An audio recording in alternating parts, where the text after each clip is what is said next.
Hi, this is Mike Hendrickson from Fluent San Francisco.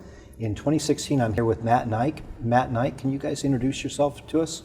Sure. I'm Mike DeLorenzo. I'm product manager at Heroku. And I'm Matt Creager. I'm responsible for developer advocacy at Heroku. Excellent. So Heroku's been around for a while. What makes it special?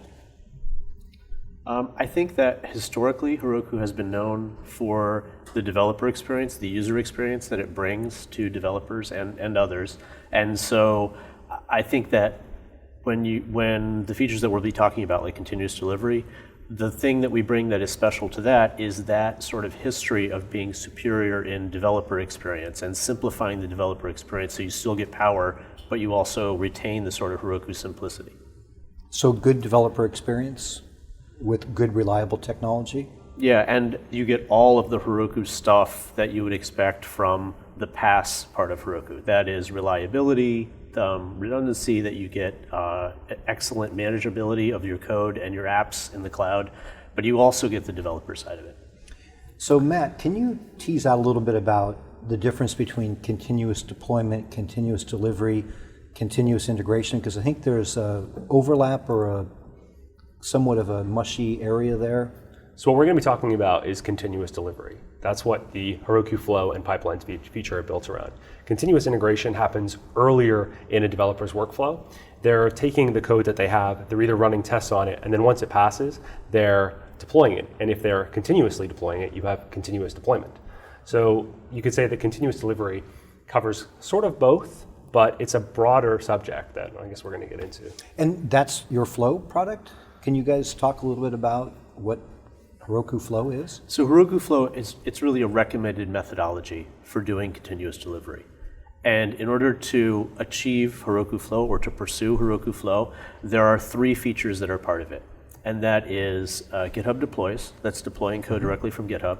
Pipelines, which is the way that the code moves from development to staging to production. Review apps. Yeah, review apps are the way that we take GitHub pull requests and allow them to be executable before the code even gets to development or to staging. So the pipelines, is this like scaffolding that you've already created for a developer that they just use the pipelines that Heroku now delivers to them, or how does that work?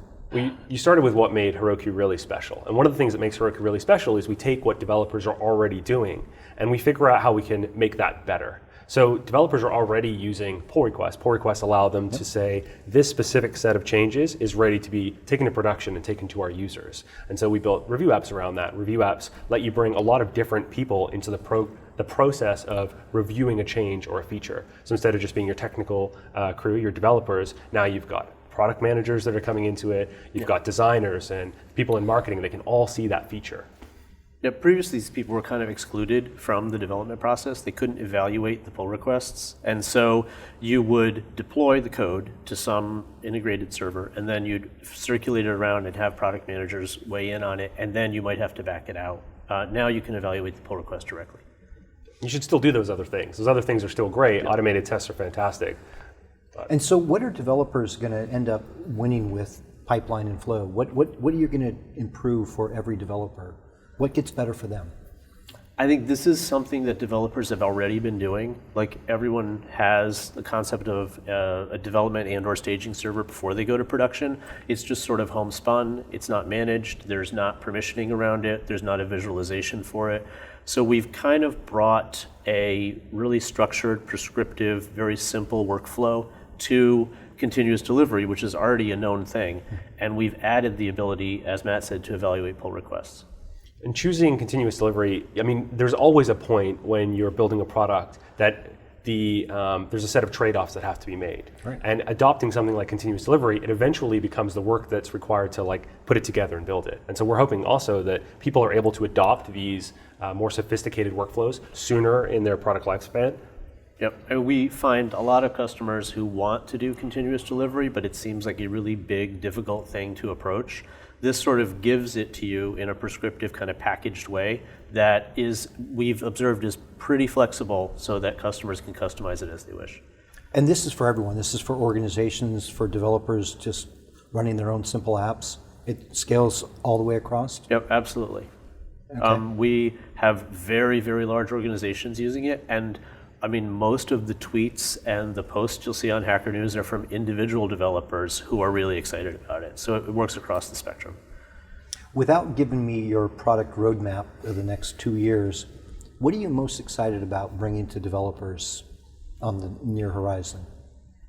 So Pipelines went GA about a month ago, and Review Apps is still in beta. So we are still gathering data from all the many, many tens of thousands of people who are using it, and bringing that to GA is something obviously we're going to do in the near term. And then I think treating some of the other ways that people deploy and manage code, such as microservices and other ways of developing software, would be a natural fit for pipelines in the future. Excellent. And Matt, anything from your end on? I think maybe just to expand on the microservices case there. I mean, when you're building applications, modern applications, they tend to have more and more small pieces. And so every time you want to add a new feature, you're adding a new application. And so you're bringing in this operational overhead of managing the process by which you add new features to that new application that you just created. And so I think what I'd love to see is pipelines be sort of an enabling technology for these new architectures like microservices. Do you guys see any technology stack more prevalent with apps running on Heroku?